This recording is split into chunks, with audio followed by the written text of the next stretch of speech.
about 5 years ago, at least in Parsley, we started talking, making efficiency a key word. And the reason for that was, if you recall, 5 years ago, times were difficult, pricing wasn't the best, and we needed to progress somehow.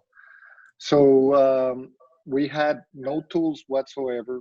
Everything was very still, just like it was 15, 17 years ago when I started in this business. It's just more trucks on location. That's the only thing that changed.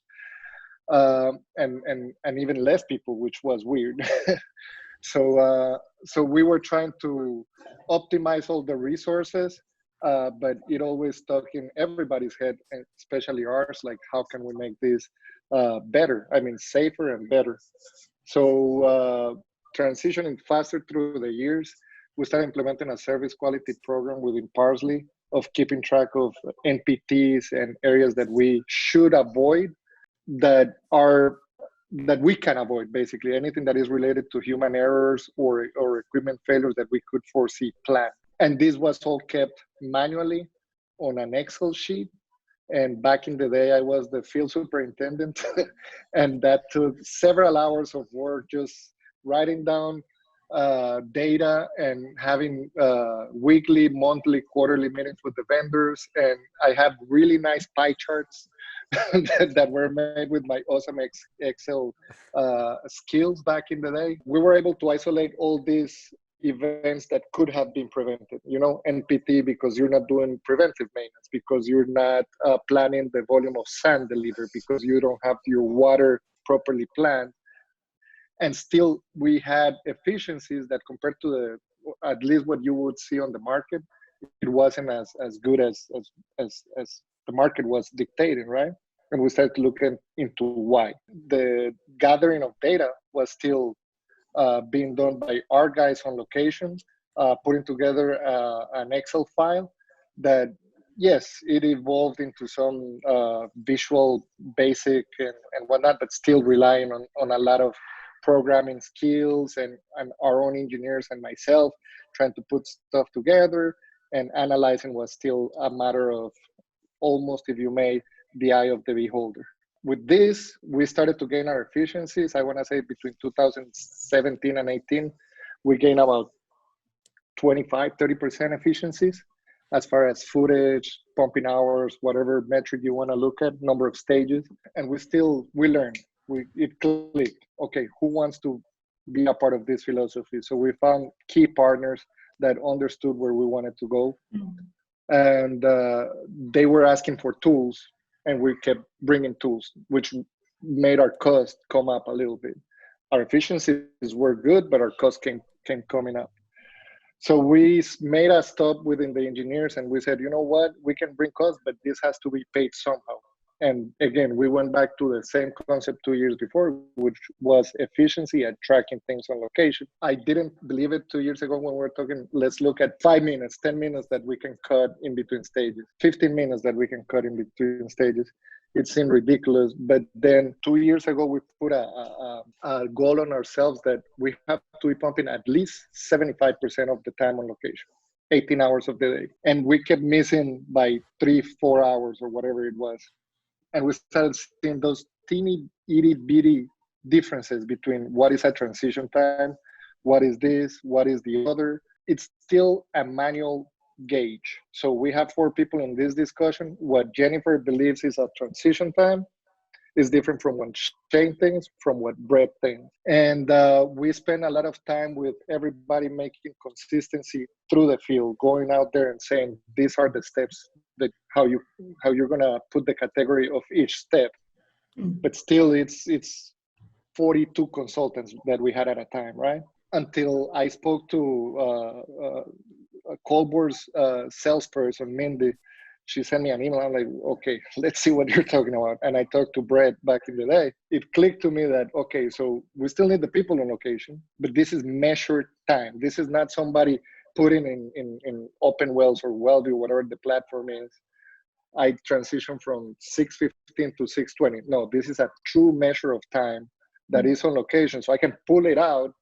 And suddenly we're like, oh man, So turns out that we can capitalize on 2 minutes and 3 minutes and 1 minute because now I have all these measured on location and I can put it on a piece of paper.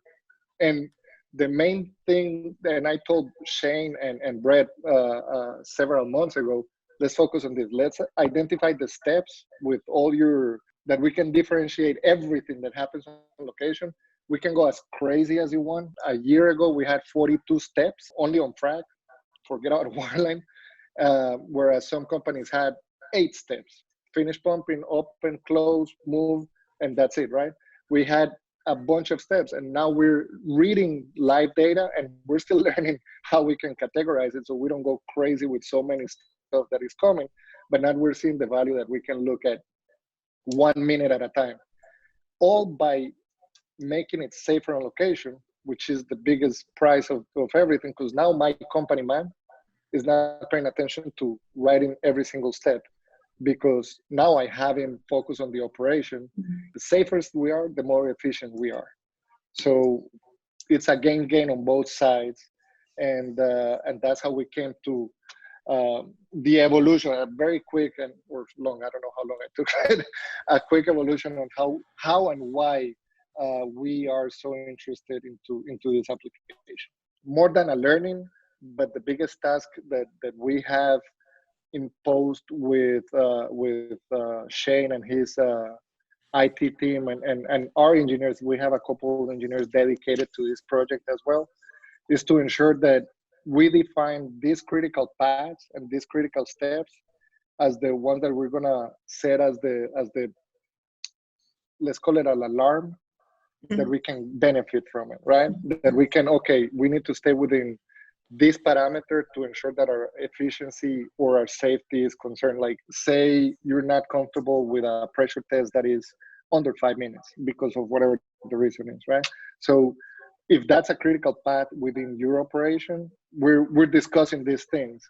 An issue that we're addressing every day is because we talk a lot with Shane and his team and Brett as well, is when do we how many steps are critical and all this. But it's a lot of information that we're gathering. We have a good idea of what our goals is, but we just finished out the first quarter review with our vendors this morning, and we blew our efficiency track we improved it again by like close to 22%, which is crazy. So, and that's what we're learning. Can we optimize on these things, and how, without making it unsafe? Because that's the key.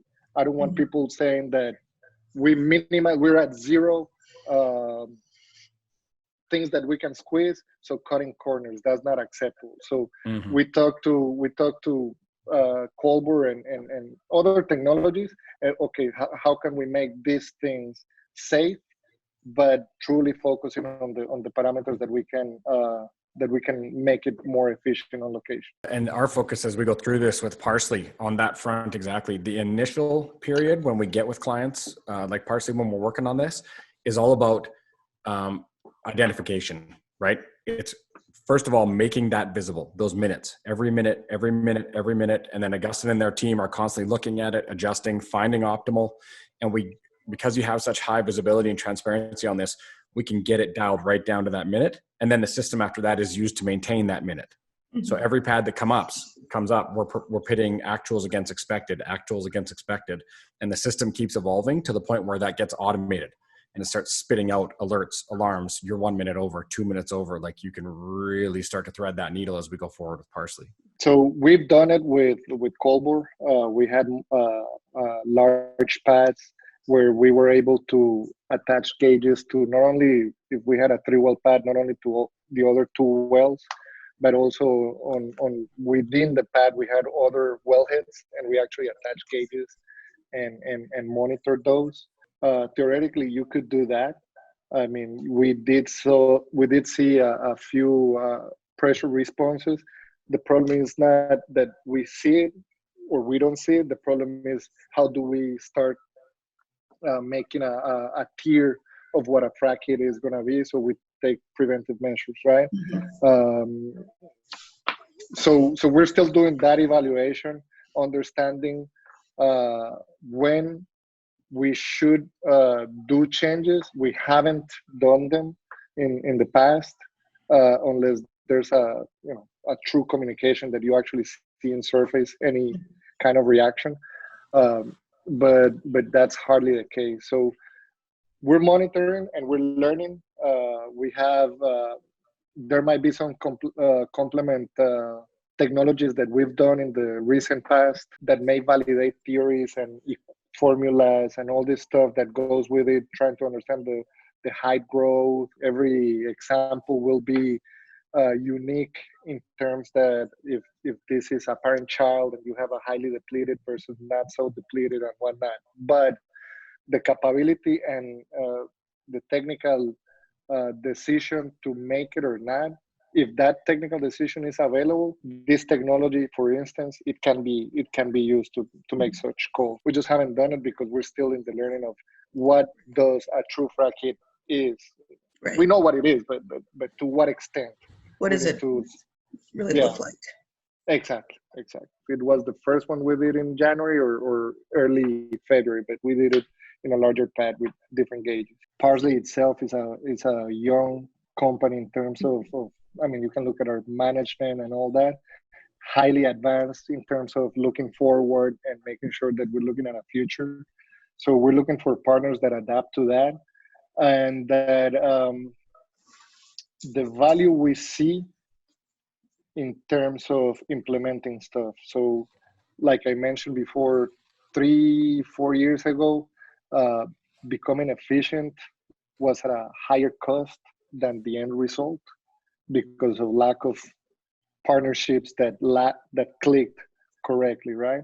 So after we arrived to the right partners, that additional cost that we added quickly became not a negative, but our efficiencies were so high that we not even make it a neutral cost, but started saving money. So this tool bringing the safety, which is key to the whole project. This is an enhanced safety tool. That was the first thing that struck to me. Then meeting the team, I identified with them, and we speak about value in terms of in the next several months how we can capitalize on those 2 minutes here, 3 minutes here, and whatever, right? But initially it was a company trust, the safety that it added to the operation, and granted, it's the way we're picturing that eventually we'll be at a manless operation and all this. Those are costs that we look forward. We know right now we're on a learning or the beginning of our curve, but we can see those savings in the near future for sure. That's why we're thinking long term rather than short term.